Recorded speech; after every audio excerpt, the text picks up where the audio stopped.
Hello, everyone, and welcome to another episode of Board on a Shelf. Today, we are going to be looking at the games that we bought and came out in North America in 2023, and we are going to be ranking our top 5. Woohoo! Yeah, we played a lot of games.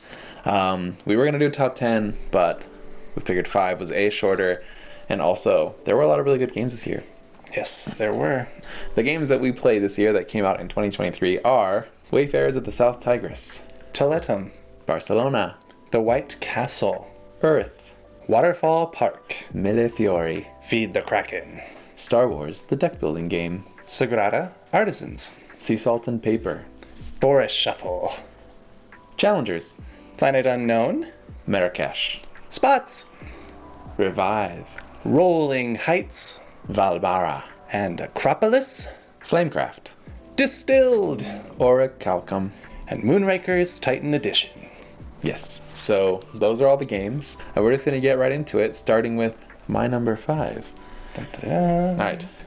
My number 5 board game of 2023 was Earth. Yes. Very cool. Is that a crossover with you by chance? Like that number? Mm-mm. Okay. Not that number. So Earth is a tableau building game. Throughout the game, you are just collecting cards, putting it on this 4x4 grid. And a bunch of combos happen. So every time somebody goes, everyone around the table is going to go. It's very quick. It's all very, what's the word? It's all simultaneous play. So whenever somebody picks an action, everyone else at the table will be able to pick that action. I'm not going to go into too much detail about it. I'm sure you've already heard about it. If you haven't, you should check it out. The art's beautiful. Mm-hmm. It's all about plants, just so you know. For some reason, when I started playing this game, I thought it was going to be about animals too, and it's not. It's just plants and also like natural disasters. It's just like all very earth things. There's like the money you spend in this game is soil to play cards. But it's really good. Of all those games, it's still my number 5. So I love it. It does get a little brain burny. Like after I play it, sometimes I'm like, okay, time to watch TV. Like I don't know, it's not hard, but sometimes I have a hard time with it. Anyways, that's my number 5, Earth. For my number 5, I have chosen Barcelona. For Barcelona, I really like how it looks. We got it. Well, we've looked at it a lot when we were out of town, and the colors really struck me. I loved that. Yeah.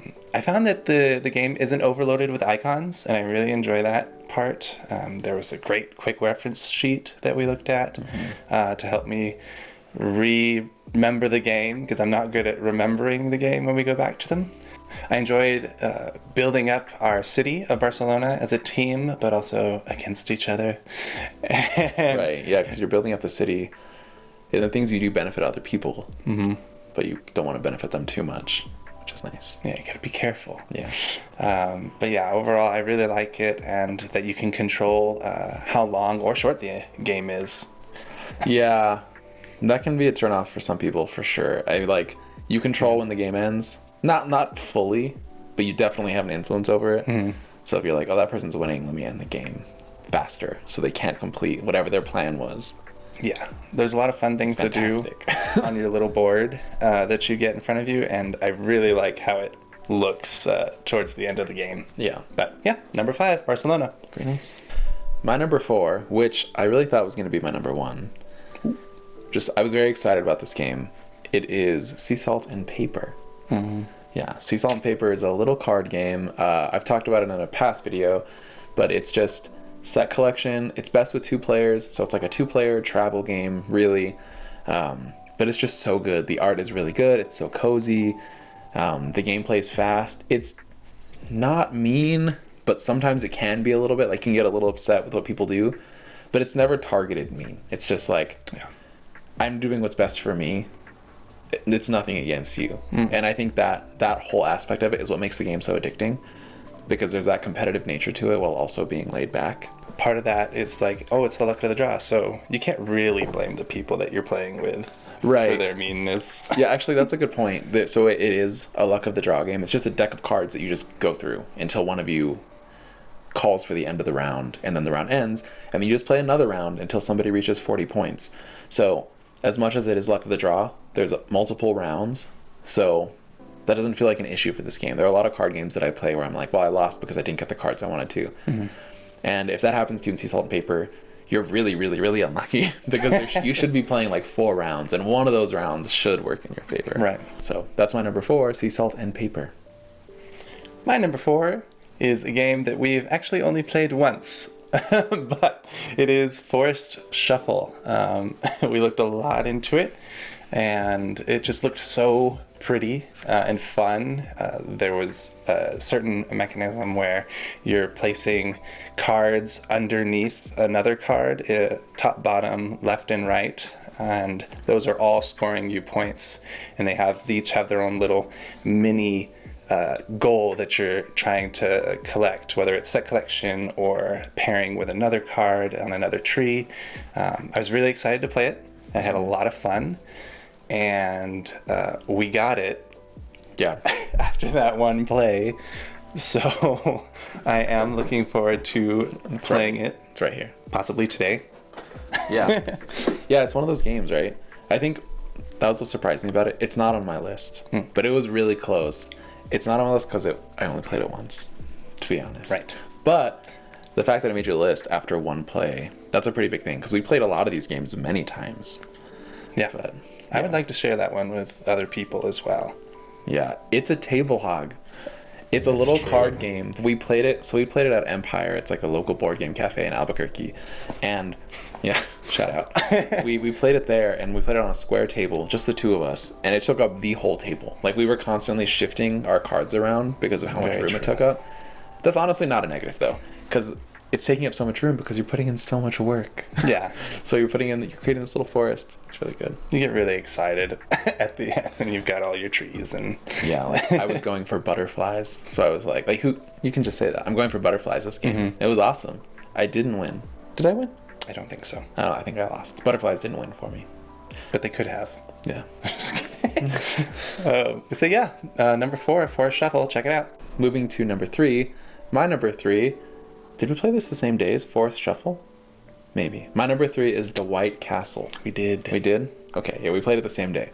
So we sat down, we played The White Castle and Forest Shuffle. Both these games were great. The White Castle is the spiritual successor to a game called The Red Cathedral. I didn't like The Red Cathedral. I didn't like that game at all, and I was really excited about it. It's not that there was anything wrong with it, I just didn't have fun. I don't know what it was, but so when this one came out and everyone was talking about it, they're like, oh, it's the next Red Cathedral, it's the White Castle. I was like, I don't know. I was like, maybe it's better. But then I found out, I learned more about the mechanisms. It's a dice placement game, which is kind of similar to Red Cathedral, but I really like dice. There's 3 different colors of dice. You're taking those dice, you're placing them on different action spots around the board, and you're doing different actions with the end goal mostly to be putting your workers into the castle, onto the river, or into the training grounds for the military. You have 3 types of workers. You're spreading them out on the board. Basically, any workers you put on the board are going to score you points. Mm-hmm. So you're trying to do that. You're trying to get resources, you're trying to make a bunch of combos, and you're trying to get people on the board to score you points at the end of the game. The biggest thing is that you only have 9 turns. So There are 3 rounds in the game, and you have 3 turns each round. So you have 9 turns throughout the whole game, and it's a Euro game. It's a game where there's a lot of strategy and there's a lot of things you have to think about. So the real puzzle of the game is learning how to maximize your turns. It's like, okay, I have 9 turns. So how can I do 4 things this one turn so that I have more turns throughout the game? It's really cool, and it doesn't stay too long. So if you mess up, which you will, at the end of the game, you'll be like, man, I should not have done that. Yeah, it was so good. It was so good. So yeah, I mean, it's my number 3 2023 release, The White Castle. It's really good. My number 3, we're bringing it back, Earth. Wow. So I did put Earth up there. I wasn't sure, I think, when we first played it, how much I was going to like it, but I wanted to play it again. And I think that's why I got really addicted to it. There's so many cards in there. So many cards. My goodness. And I just really like seeing all of them. And so I think it may be one of our top plays of the year. I know we've played it a good amount. We did play it a lot. Antonio did say like, I might need to take a break and come back to it, which can be true, but you're still going to come back to it. I really like the tableaus. They're always new. Whenever you're building it, because of how many cards you have, you're going for different things every game, and so I don't get bored of that. And I like that, especially the art, of course. I Right. love all those pictures. Yeah, I haven't felt the same. I haven't felt like I've been playing the same game ever with Earth, but yeah, so it went up there for me, I think. Yeah, I think one thing to note about this game is it's not hard. It's pretty, I mean, it's a gamer game for sure. Like every card says something different, but there's so many cards that the real complexity comes with how they interact with each other. Mm-hmm. But that's the fun part, is every game you play, like you said, they'll all interact very differently. So it feels like you're doing something different every game. It's just, we've played it so many times, and I haven't even come close to feeling like we've explored the whole game. Cool. Number 3 was Earth for me. Sweet. Moving on to number 2. My number 2 is Barcelona. Yeah. We played it last night again, and I kind of forgotten how to play it, so I needed a refresher. But it's just so good. I really, really like it. It's a worker placement game, which is my favorite type of game. But it does it so creatively. Like, the workers that you're placing on the board directly affect the end game.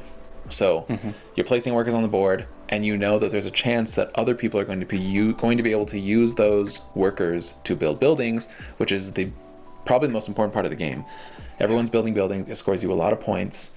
And to build those buildings, you have to use the workers, they're called citizens in this game, that you placed, and they fill up this track at the bottom of the board, which is the end game. So there's just everything that I like about board games is in this game. There's luck with how you pull the citizens out of the bag. There's a lot of pre-planning. There's a lot of considering what you are doing and how it might benefit or hurt other people, but it's all indirect enough that it doesn't ever feel mean. There's a little bit of area control in it, so you can put streets on the board, you can build intersections. There's a little bit of back and forth between who has what sections of the board, and there's also endgame scoring conditions. There's these tiles you can get throughout the game that directly determine how you score at the end of the game. So you can pick your strategy. Oh, I'm going to go for streets this game, so I'm going to get this tile that scores for streets, which nobody else can have, so I'm the only one scoring streets. There's another tile that's about cobblestones. There's another tile about intersections. There's another tile about corner buildings. It's so self-contained, but every game's going to be so different, and it's going to change a lot based on who you play it with. It's everything that I like about board games. Yeah. It's so good. I love that there are many choices to make. Yeah. Which actions you want to take, which you get 2, which is exciting every time, sometimes 3. But you're not always going to be able to take those actions depending on if that citizen slot is still taken. And so you might only get that one combo once during the game if you're really unlucky.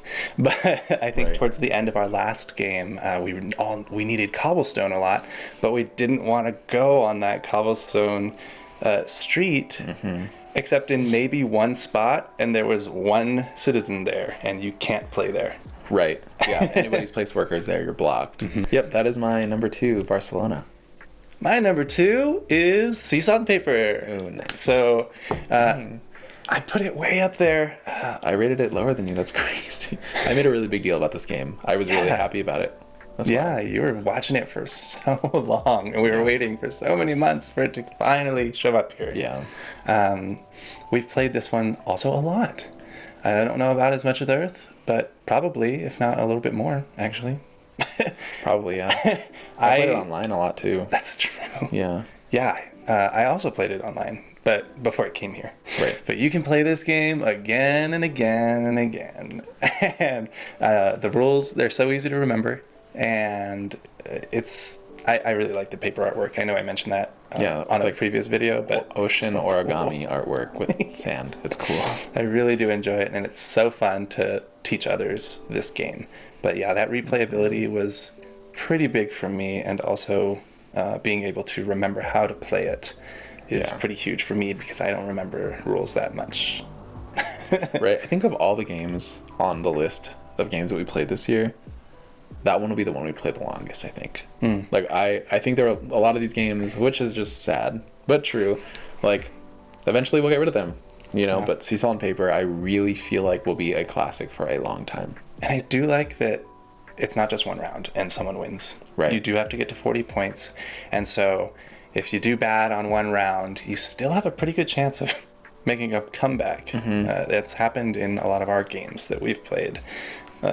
Yeah. I've made comebacks. Antonio's made big comebacks and won. And yeah, I really do enjoy it. Yeah, I feel like I've lost just as much as I've won. So that's exciting. Yeah. Number 2, Seesaw and Paper. All right. My number one, my favorite game of this year is Millefiori. Yes. Is that yours? Nope. Dang! Oh my gosh. Not Didn't even make your top the five? list. Wow. Sad. So this one actually kind of surprised me because I was really hot on it. Like we got it, and I was like, "This is amazing," and you show it to everybody. Oh my gosh! And I did, and we played it a lot. And after we played it a lot, I was like, "Wow, that game's okay." I don't know. I cooled on it like really quickly. I was like, "This is a great game." It's designed by Rainer Knizia. He's one of my favorite designers. Yeah, he's really good. And I cooled on it, and I didn't play it. Haven't played it for months now, probably. But I think it's perfect. I really do. Yeah. Like the colors are so nice, the components are so nice.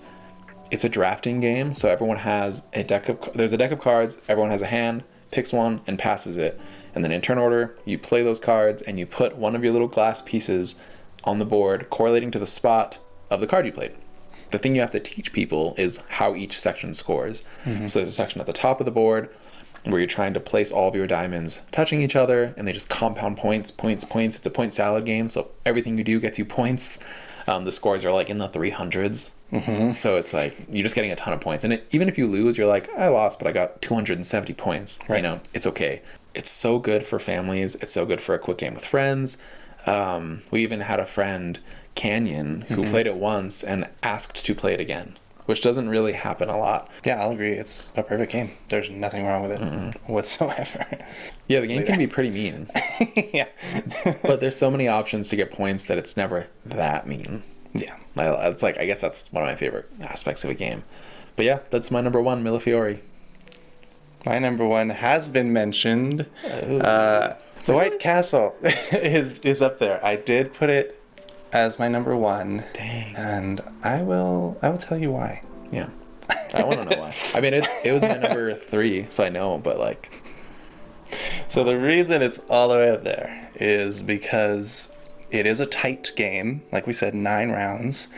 Right. 9 turns. Sorry, 9 turns. That's even worse. Yeah. 3 rounds.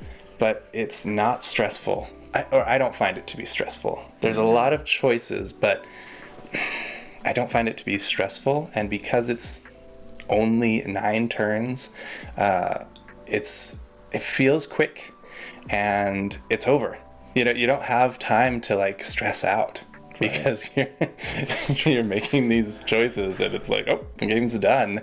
But I do enjoy the compounding of actions. That's a fun little puzzle to figure out. Yeah. And if you don't get those compounded actions and you have to go to the well, that's your fault. Yeah. And it's been my fault multiple times. Yeah. But gosh, yeah, it teases me to like play it again. It's like, play me again.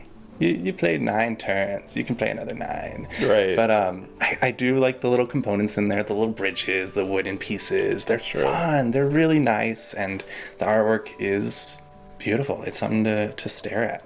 So yeah, that's why it's up there for me. So number 1, the White Castle. Awesome. All right, everyone. Thank you for watching. I'm Antonio. And I'm Paul. And go ahead and tell us what your favorite games were this year, whether they came out or just what you're playing right now. Tune in again for some videos in the future. Thanks. See you soon.